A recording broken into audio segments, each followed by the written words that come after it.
ایک شاہین کو شکاری کی گولی نے زخمی کر دیا۔ اسی دوران ایک ہرن نے دیکھا تو شاہین کو لے جا کر ایک جھاڑی کے پیچھے چھپا دیا اور اس کا خوب خیال رکھا۔ کچھ عرصہ بعد شاہین صحت مند اور اڑنے کے قابل ہو گیا تو اپنے محسن سے کہا، میں اس کا بدلہ کیسے اتاروں؟ ہرن نے کہا، اس عمل کا نام احسان ہے، اور احسان کو کسی کے اوپر ایسا ہی عمل کر کے اتار دینا۔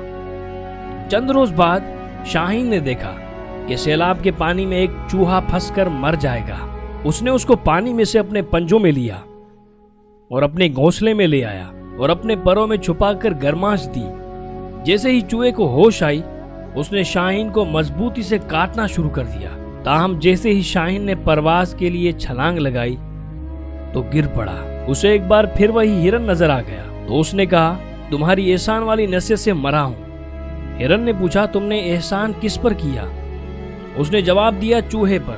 تو ہرن نے کہا، تمہارے ساتھ ایسا ہی ہونا چاہیے، کیونکہ بے نسلے پر احسان کرو گے تو سزا بھی بھگتو گے، اس لیے احسان بھی نسل دے کر کرو تاکہ نسلوں پر یقین اور اعتماد قائم رہے۔